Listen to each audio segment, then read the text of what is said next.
Good morning, everyone. Welcome to Reunion 2017's very special Breakfast at Blake edition. It's our pleasure to recognize our 2017 Alumni Award recipients as we kick off our weekend's festivities. I'm Maina Job, Blake class of 1995, and Director of Alumni Relations and Giving. It's my honor to introduce to you this morning Dr. Ann Stabney, who's our head of school. The entire school community has benefited tremendously from her vision and leadership, and I'm happy to welcome her to the stage for the recognition of our Alumni Award recipients.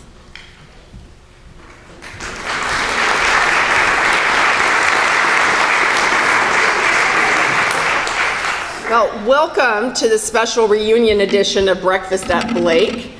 Our alumni play a critical role, such an important role in guiding us in our current and then into the future chapter of the Blake School. And we're proud and really grateful to have you here today, and even more grateful that we have such a vibrant alumni community. Before we get to the program, I'd like to invite you all to some special reunion events this weekend. We have a tour of the Blake campus starting at 9 a.m. this morning, so you can meet down in the Pillsbury conference room and you'll get to see all the new improvements to this campus and also reconnect to the history as well. The Great Blake Get-Together is tonight at 6:30, kicking off in the Logia. Looks like we're going to have a fabulous evening. And the football game begins at 7 p.m. And tomorrow, bright and early, 8:30 a.m., we have our annual walk, run, and ride event at our Northup campus. So I look forward to seeing you all throughout the weekend. This program is one that's really special to me because we get to celebrate as a community the generations of Blake and Northup graduates, and really get to celebrate the excellence that is embodied in our alumni. And as we will honor three alums today, each of whom embody really the values that we seek to instill in our students and in our graduates. So I'm very proud to underscore those and talk about those and how they manifest themselves in our alums. Let me start with our Alumni Athlete of the Year 2017, Year Shep Harder, class of 1994. While at Blake, Shep Harder lettered in soccer, hockey, and baseball. He received all conference honors in all three sports and was named to both Hockey All-Metro and All-State teams at the conclusion of his senior year. After Blake, Shep played 2 seasons for the Estevan Bruins of the Saskatchewan Junior Hockey League. Following Estevan, he played 4 seasons of NCAA Division I hockey at Colgate University. While at Colgate, Shep was a 2-time recipient of the team's Best Defensive Player Award, among many other awards that he received. Following his collegiate career, Shep signed with the Orlando Solo Bears of the International Hockey League. In 2003, he returned to his alma mater at Colgate to serve as an assistant coach, helping the Colgate Raiders win the Cleary Cup. They were the Eastern College Athletic Conference champions. After 2003 and 4, after that season, Shep attended graduate school at the University of Massachusetts Amherst, where he received dual master's degrees in 2006. In 2007, Shep was hired by the Minnesota Wild's Hockey Operations Department. Now entering his 11th season with the Wild, his primary responsibilities include managing the team's salary cap, player contract research and negotiations, and amateur scouting. Harder was appointed assistant general manager on June 1st, 2017. That has to be 2016. No, 2017, yes. He and his wife, Emily, reside in Wayzata with their son, Colton, and daughter, Emery. And I'd like you to please help me welcome Shep Harder to the stage and congratulate him on this honor.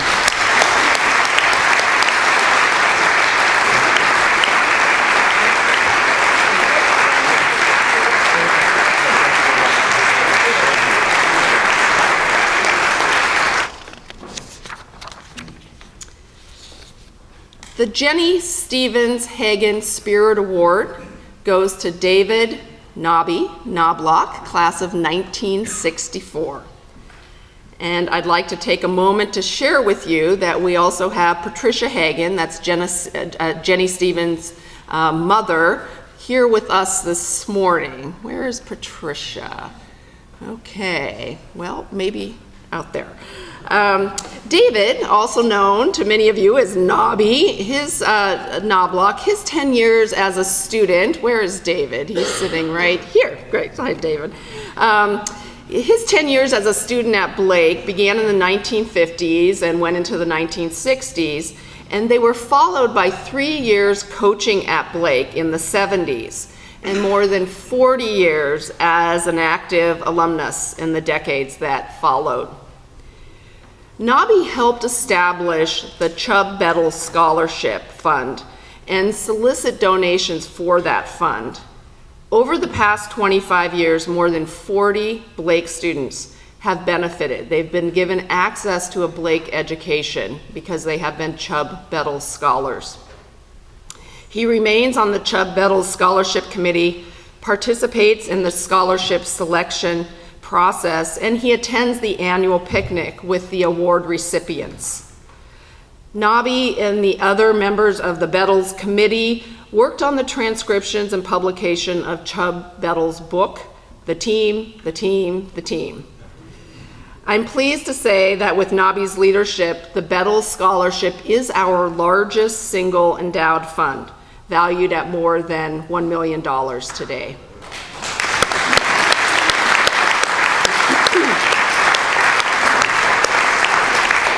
Knobby has served as an engaged and thoughtful leader on the alumni board and was involved for many years in planning the Greater Blake Open golf event. He has participated in many alumni events and continues to enjoy attending Blake athletic contests and graduations. Knobby and his wife Susie live in Minnetonka. They support numerous environmental causes and are a friendly, familiar face at Blake events. Please help me welcome Knobby to the stage and congratulate him on this honor. Thank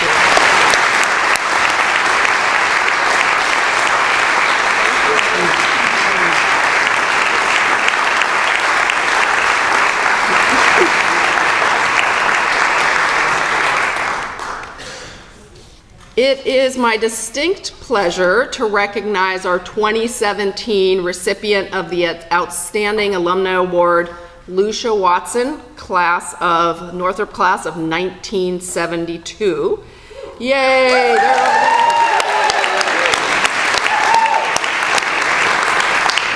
We welcome you back, Lucia, and we're delighted to have you here and to honor you here this morning.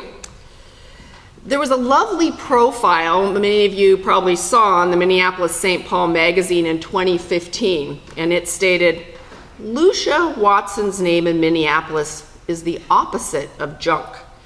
It's something much like the foodie equivalent of virtue, written in the minds of most Twin Cities food folk in a few strokes.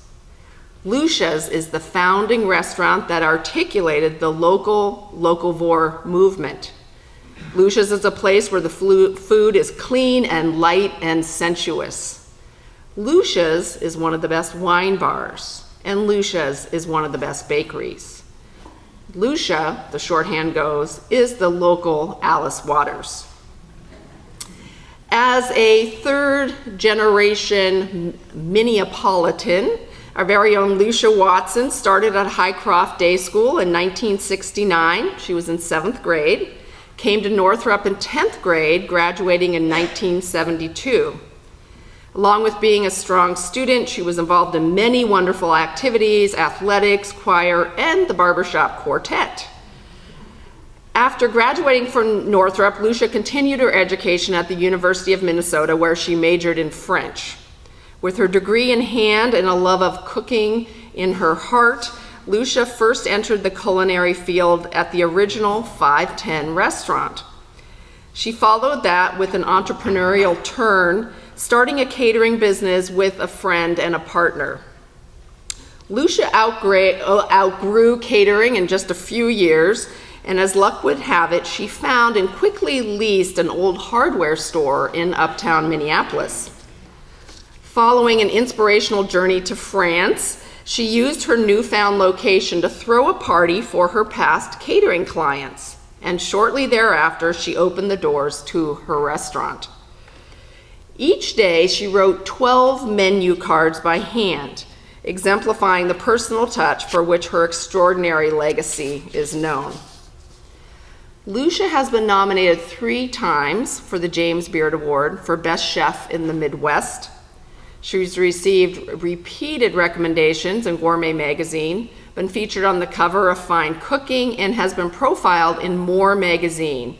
She's received numerous local awards, too many to count, and published a cookbook with the noted Judith Jones. That is Julia Child's cookbook editor.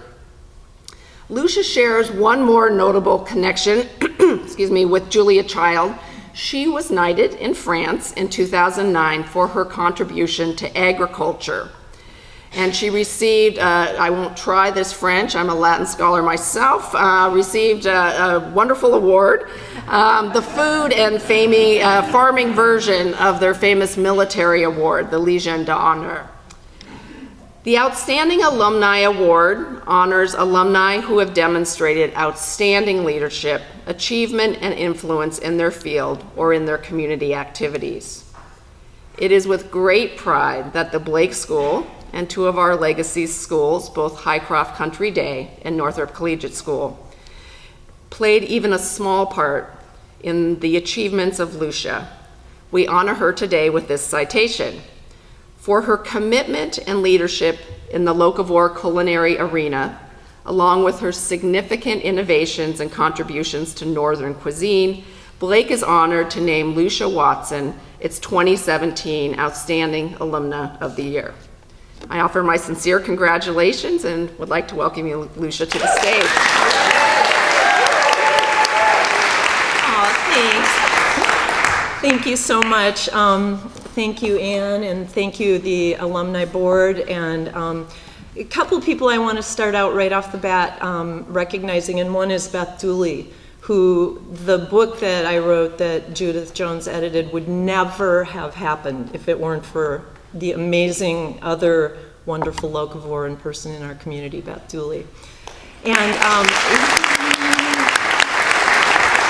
I'd also like to recognize, I don't know if they're here, but Meg Anderson, who was in the class of '72, who was a pioneer in farming in this community, literally brought CSAs to the Midwest with her husband, David Washburn. And also Mary Dorr, who was in my class, who ran a wonderful little goat dairy farm and created a fantastic goat cheese. And I consider them mentors and friends in the farming industry. So there's nothing more fun than a crazy busy Saturday night in a restaurant where everything is rocking. The front of the house, the kitchen, behind the bar, everything's happened, and the energy is so much fun. I can't tell you. It's like being we used to say it's like being in a goldfish bowl where everyone's swimming really fast and not hitting each other.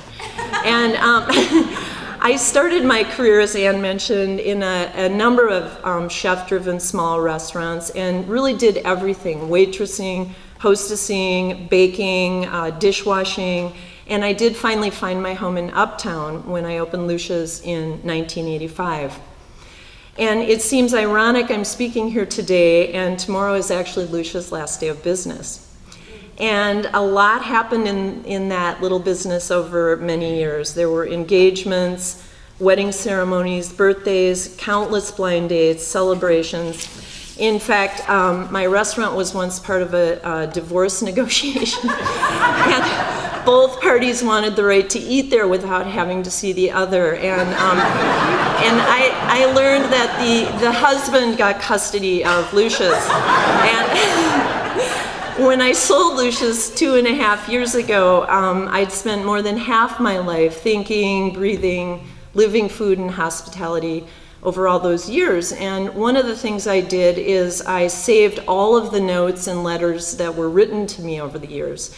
And I especially like the ones addressed to Mr. Lucia Watson. And these notes were from customers, employees, vendors, and included complaints, compliments, pleas, suggestions, how to run a restaurant the right way, you name it. And over the years, I've kept all of these notes, and I thought they'd give you some good insight into what it's like running a business. So once someone wrote me and said after enjoying a lovely meal, they were at the last table in the dining room, and the cooks were cleaning up in the open kitchen, and they were all whistling the theme song from the Andy Griffith Show. And it ruined their dinner. It was a pretty rough complaint. Another time I was accused of serving regular coffee in a decaf pot. Dear Lucia, after a fabulous dinner last night, including one of the best chocolate cakes I've ever had, I got home and was unable to sleep. I'm so angry. The cheerful orange pot your server claimed was decaf was not decaf. I was up all night worrying about making my daughter's Halloween costume at a sewing bee the next day. Needless to say, you ruined things for me. Thank you, and I'm sorry, right? Then there's notes from my employees, which I loved, and I was so lucky I had fabulous long-term good employees who really understood customer service. And every night my managers were instructed to leave a note on my desk to fill me in on what had happened or anything I needed to be aware of. And they never wanted to upset me if things had been wrong or mistakes had made, so they came up with this standing end to their note to assure me that everything had gone well. And it was, so no matter what happened, they'd always end their note with, otherwise smooth night. So, for example, Lucia, last night we had an upset woman. It seemed her hair had brushed a candle in the bar and caught on fire. It wasn't serious, and her husband got it out right away, but she was pretty upset. We offered to call the fire department and give her a dessert, but they decided to leave. Otherwise, smooth night. Hi, Lucia. Last night was insane busy. At the height of madness, a woman was on her way to the restroom when she fell down and passed out in the middle of the dining room. I ran and got her husband, and he said, she faints a lot, she'll come around. And he kept eating. Dr. Peterson was sitting on table 32, and I asked him if he'd come look at her. He came and also said she'd fainted and would be okay. So I left her lying there, and I had to seat the guests by asking them to please be careful as you step over the prone woman on the floor, while I led them to their table. She came around and did seem okay, otherwise smooth night. Lucia, tonight someone asked me to pepper the baby. Not sure what they meant, otherwise smooth night. But to get a good employee, first you have to sift through a lot of applications, right? So, and some of these are really entertaining. And if you ever need tips when you apply for your next job, you can just give me a call. I'm happy to share. So here's a good one. Lucia, I'm a young, bright-eyed child whose greatest desire is learn all that I can. For the past few years, I have been fighting the man beneath the shelter of my parents' financial stability while comprehending my identity. The tools I have gained from this are compassion, loyalty, and a sense of duty. I seek employment where these skills would be honored that I might provide for my children and ex-wives.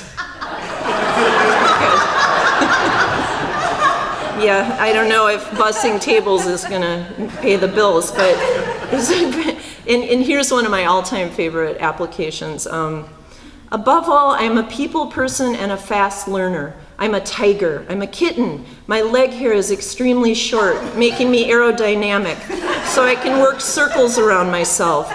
I have lots of shiny shirts. I love the feel of soft grass between my toes. And my teeth. I love to be challenged, to work hard. I wake up every day at 5 a.m. and am breakfasted and back in bed by 5:30. I can paint your furniture, sell your real estate, charm your guests, amaze your friends, sing to your well pipes, play your accordion, babysit your children, fix your bicycles, beatbox to your rap music, scat to your jazz, cook your food, and stay awake for 36 consecutive hours.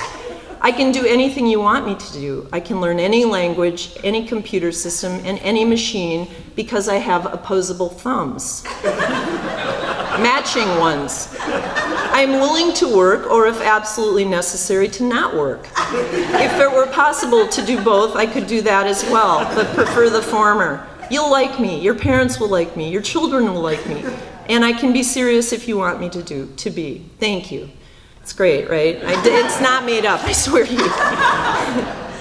So my love and passion for this business came about when I was a little girl.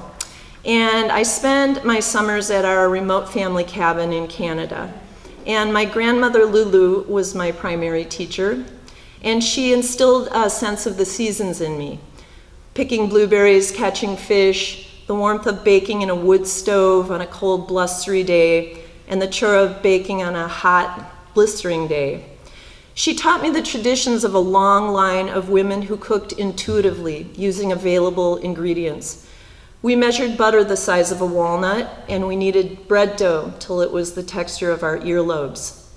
She would regale me with stories of cooking food for wheat threshers, of harsh winters and putting food up in root cellars. Then she would smile at me and say, "Where do you think the wheat we're using for this bread came from?" She would describe vast wheat fields blowing on the Minnesota prairies with giant thunderclouds looming above. She taught me to judge food and the quality of food based on our sensory perceptions: smell, taste, touch, sight, and sound. We looked at carrots and beets and judged their ruby and orange color. We thumped melons. We would look at the color of the fat on a chicken and smell it for freshness. Flavor was the obvious and final test of how good our products were. Did these carrots taste sweet and fresh? Was the chicken rich and pungent with a distinct flavor and fat that melts on your mouth? Today, for the first time in our human existence, we can no longer judge food based only on our sensory perceptions. Now there's a host of invisible criteria. Criteria like, are there antibiotics or hormones in the milk I'm drinking? Is this apple sprayed with harmful pesticides? Is the corn I'm eating from a genetically modified seed? And of course, we must consider the ethics of factory farming on animals. So this makes purchasing food complicated, mysterious, and certainly non-intuitive now. And one day, very early in my career, I was buying gorgeous organic lettuces from Meg Anderson and her husband, David Washburn. My assistant at the time came to me and informed me that we could buy certified organic lettuce from California at a substantially lower price than what I was paying David. Curious, I called David and I asked him about this, and in less than 2 hours, he was standing in my kitchen where we had an enlightening conversation about what it really means to be a sustainable small farmer. I realized my food purchasing for the restaurant had been motivated by simply a search for the best tasting ingredients without considering the bigger picture. I made a commitment to learn about the rubric of food production and farming. And I also made a conscious business decision for Lucia's that whenever possible, I would buy a local, sustainable, and honest product, even if it meant I had to pay more money. I started attending farming conferences, talking seriously to my vendors, to farmers, to people in the trenches who were thinking about organic and sustainable farming in ways that I, as a chef, had never considered. I decided to create a working document of purchasing standards for the restaurant. This document evolved over many years, but always served as a North Star for us. It included some of the following commitments. During the primary growing months, we will use exclusively local produce. We define local as items grown, produced, and are made in Minnesota, Wisconsin, Iowa, North and South Dakota. 85% of our flours and grains are local. The farmers we work with are ethical in the way they treat their employees, their animals, and the land. And we know this because we can go visit their farms and talk to them. We recycle all farmers' containers and boxes back to each respective farm. And we support farm co-ops in order to minimize carbon footprint and reduce transportation expenses. This document also included standards for purchasing our flowers, handling our garbage, our cleaning chemicals, our to-go containers, our coffee, our composting, energy use, etc., etc. I came to believe that the agricultural system that's evolved over the last 50 years hurts small farmers and devastates farming communities, and that bad decisions about agriculture have defined government policy for the last century. The system also harms the environment, water, and our wildlife. And perhaps most importantly for me, the food it produces doesn't taste good and isn't good for you. So a few years ago, I was asked to speak at a Minneapolis public high school on their career day. There were about 15 of us, and we were asked to come to 9th and 12th graders about all different kinds of work and careers and career options.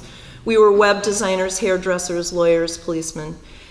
And we each had our own classroom, and when the kids first started wandering into my classroom, I was struck by how unhealthy they looked. Pale, lethargic, and strikingly overweight. I talked about restaurant life and cooking, but I soon realized these kids didn't know anything about food.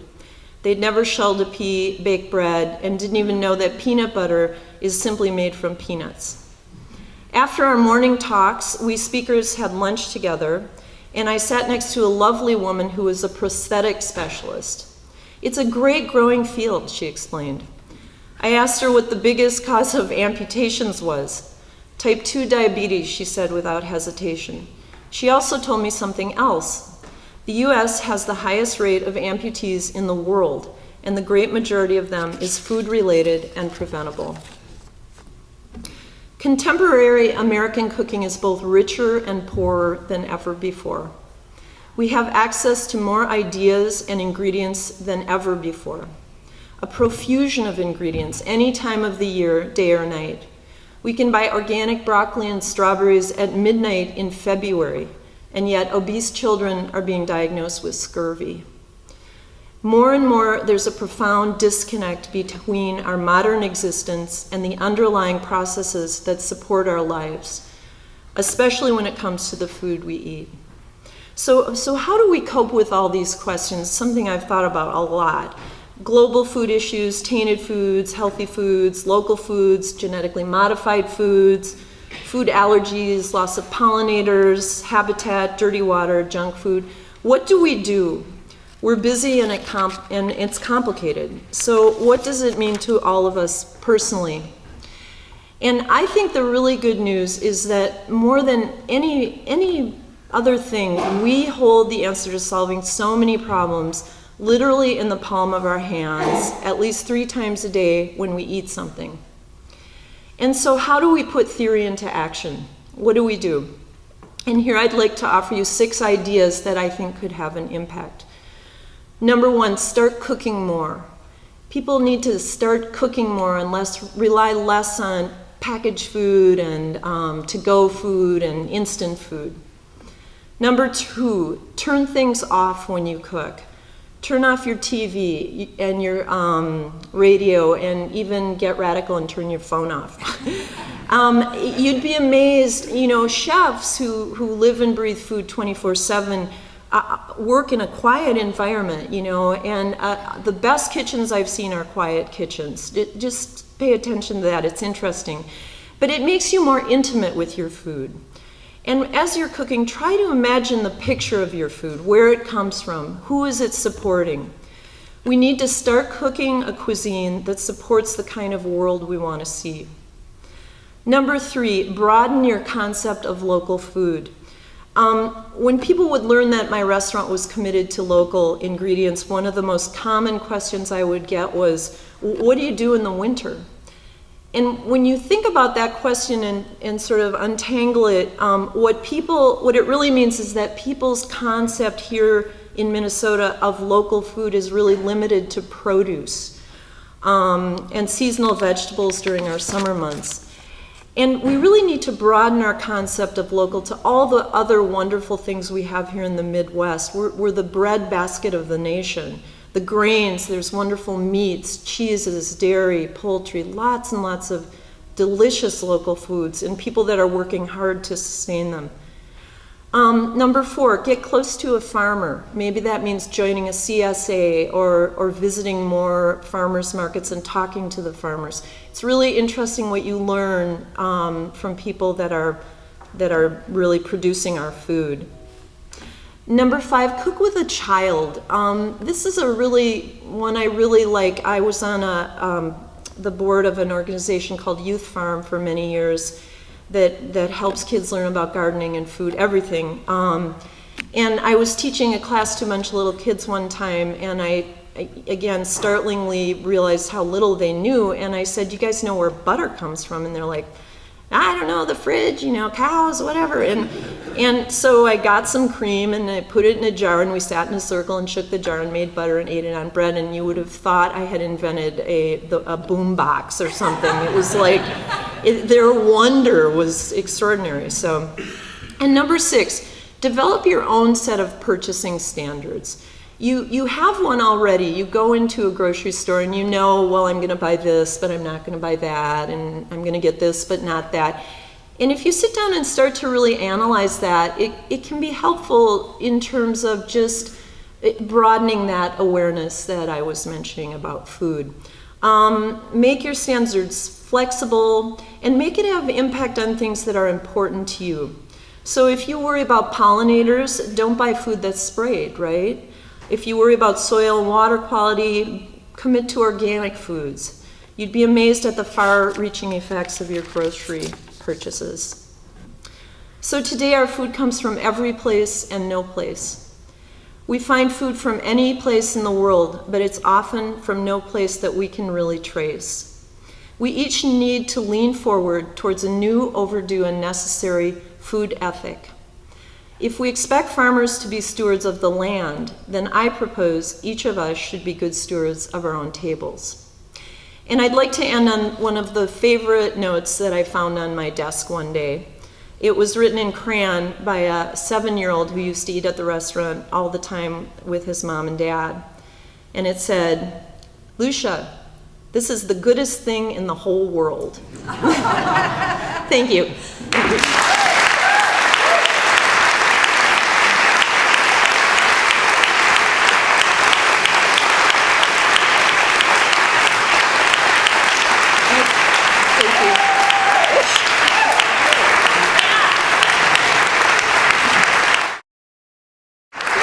Some questions and hopefully answers. And I'm not sure how that, they have a microphone back there. Hi, my name is Andy. I'm a new parent of a 9th grader at Blake, and I can't tell you how thrilled I was today to come here and know that you were also your alum and to get to hear you speak.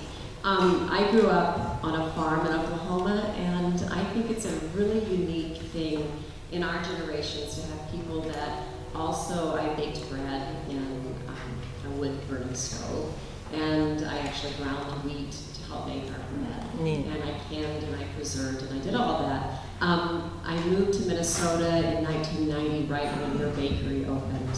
I recently opened a little cafe in South Minneapolis, and you're a huge, huge influence on what we're doing. Oh, thanks. So thank you. Thank you. My question for you, with wanting to preserve scratch cooking, which is what we do, and knowing that it actually costs a lot more, how would you advise people like myself with minimum wage, which I very much support a living wage, but the reality of what it's going to be like in Minnesota and Minneapolis is really difficult. So what advice would you give to us who are wanting to continue that balance of scratch cooking, but yet the economics are quite difficult? Yeah, I thought someone might ask me about that, and that's a really hard thing to do, but I would say it's like it's almost like budgeting, well, it is budgeting. And certainly when I went to Northup, I would never have thought that our family would have had to budget $150 for internet connection in 40 years, and it's all about budgeting and what where you want to spend your money, really. And it is tricky I think it's different. There's a professional aspect to it, and in a home, it's a little easier, I think, to budget. But professionally, it's tough. I don't even know, you just have to budget, really. And I know the minimum wage is going to have a big impact on a lot. I would suggest you go eat at all your favorite small restaurants fast, because it's going to have a big impact on the restaurant industry. Thank you, Lucia. First, I'm a product of Blake and a city boy, and I live across the street from One's. How do you get somebody at my advanced age to learn how to do what you're suggesting? I don't know diddly-do. I mean, I can add water and stir, but where do I go to learn this stuff? Well, that's a great question, and I'd say there's a number of classes. Certainly the internet has just oodles of things you can, learn, and I'd say start simple, start with just maybe you're not used to making a simple tomato sauce, so maybe go to your local store or market and buy some fresh tomatoes and just learn to make one or two things, and you'd be surprised. And when you make something, make a little extra and just freeze it, something like a tomato sauce, and then you've got something healthy that you made on hand. So I would just say start small. There's classes, there's lots of resources, lots of great cookbooks, and just take it a little at a time. Yeah.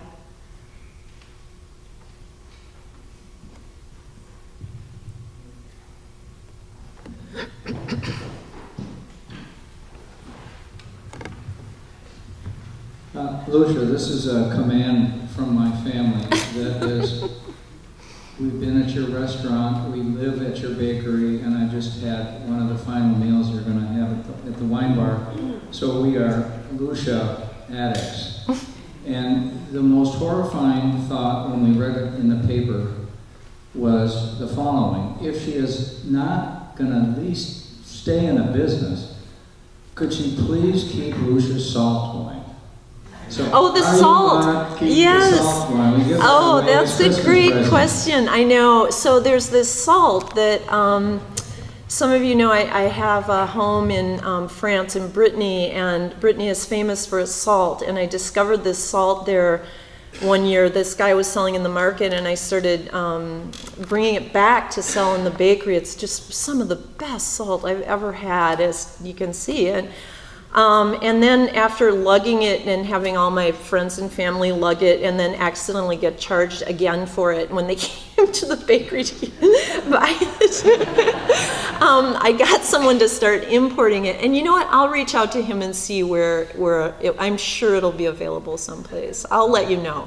Yeah, it's really good salt. Yeah. That's an interesting thing. An ingredient, back to your question about learning to cook, an ingredient the simplest ingredients can have such an impact on your food. Something as simple as salt, do a little salt tasting test sometime. Salt's in everything we eat, even our baked goods, so just try the Morton's, try this salt, try that salt, and see which you like, and that impacts all your food. I mean, it's pretty amazing. Just simple things, Throw away your whole spice cupboard. Probably your bay leaves are 50 years old, right?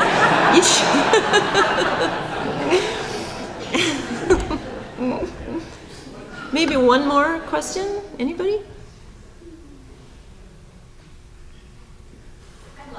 Okay. Can you talk about what you're doing now and what's next? Sure, thank you.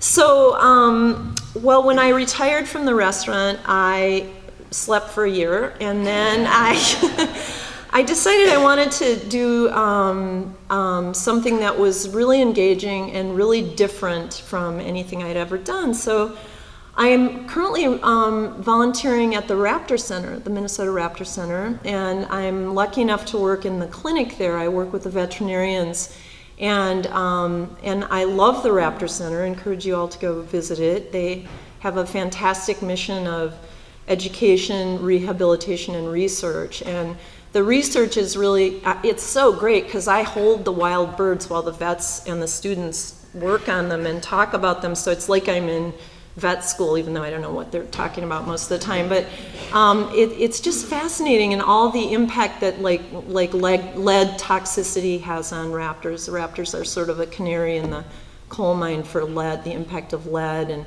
all kinds of neonicotinoids and impact on seed that's accidentally spilled that birds are eating, and it's really interesting work. And so I spend time there, and I'm on the board of a great organization called Women Winning too, which elects pro-choice women to office, and I love that organization. And then just lots, biking classes. It's really fun. So thank you so much for coming, and I'm around if anyone has specific cooking questions or whatever. So thank you very much.